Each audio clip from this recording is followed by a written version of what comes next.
يخص وادي الذهب. إذن اعتبروا أن المغرب احتل وادي الذهب.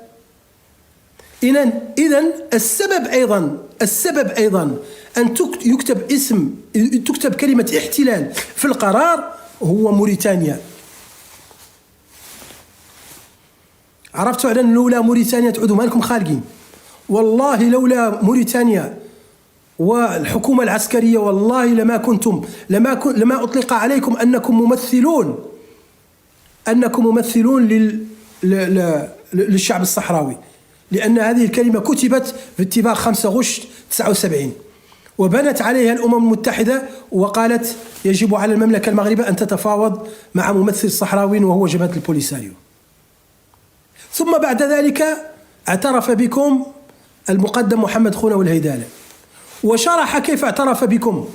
شرح أن الاعتراف جاء عندما أقامت المملكة المغربية الجدار العازل، وقال أنه إن لم يعترف بكم فإنكم ستستعملون الأراضي الموريتانية، وقال لقد اعترفنا بجبهة البوليساريو حتى تعترف بحدودنا وحتى لا نعود إلى حرب معها.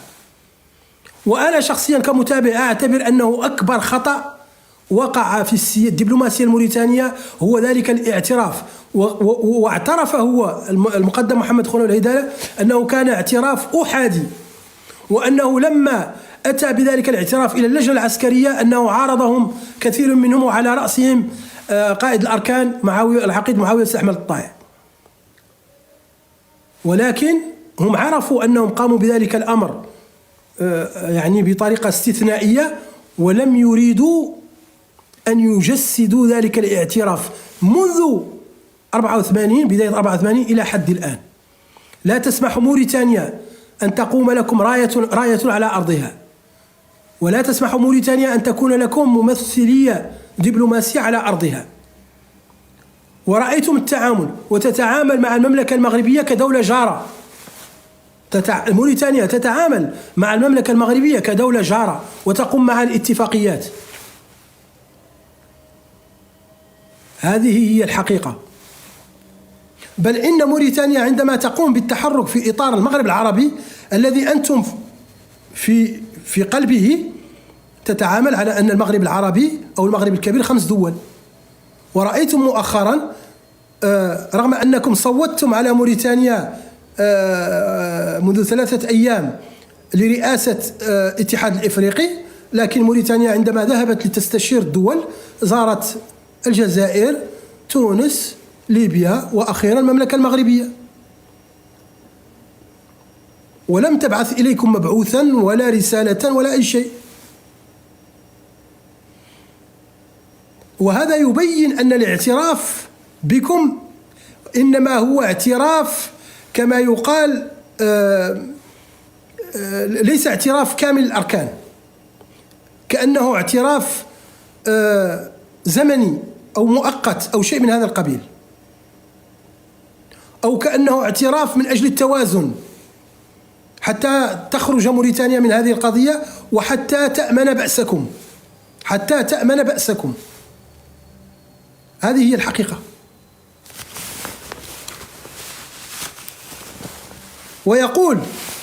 ويقول المقدم محمد خونا والهيدالة في كتابه من القصر إلى الأسر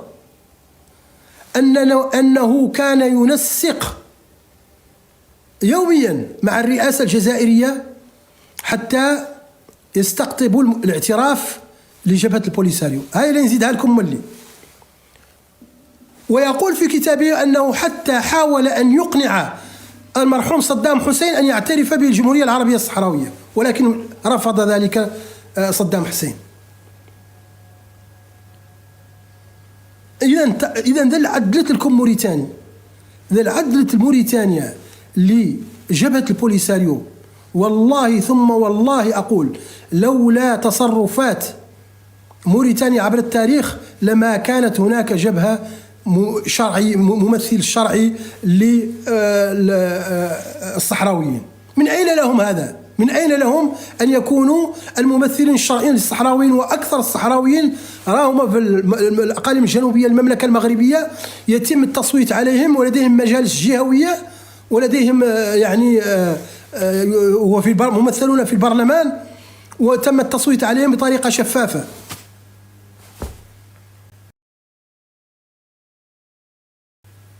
هذه هي الحقيقة. موريتانيا هي السبب، أقولها لكم، موريتانيا في ظرف من الظروف هي السبب في أن تكونوا أنتم الممثلون الشرعيون لجبهة البوليساريو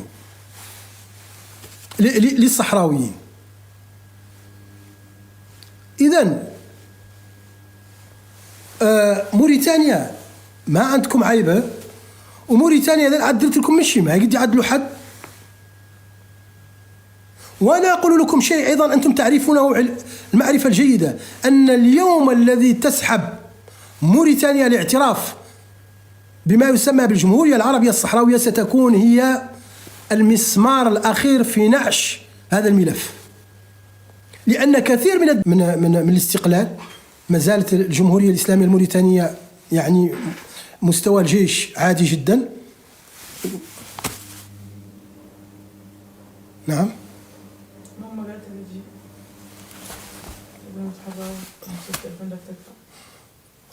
أقول يعني مستوى الجيش الموريتاني كان في بدايته كان جيش ناشئ، وفي الأخير بدأنا شيئا فشيئا نصد تلك الهجمات والتي كانت بمساعدة الجيش الجزائري.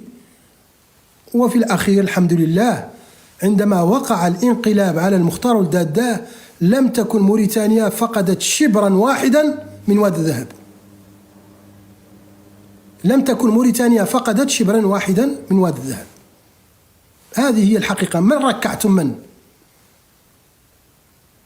أنتم قائدكم الأعلى وملهمكم ومؤسسكم وقائدكم الروحي جاء ليحتل نواكشوط، ورأيتم ماذا وقع. هو الآن مدفون في نواكشوط، وتلك القوة التي جاءت تدخل نواكشوط تم الاستيلاء عليها تماما، وهذا موجود بالصور وبالفيديو وبكل شيء. هذه هي الحقيقة.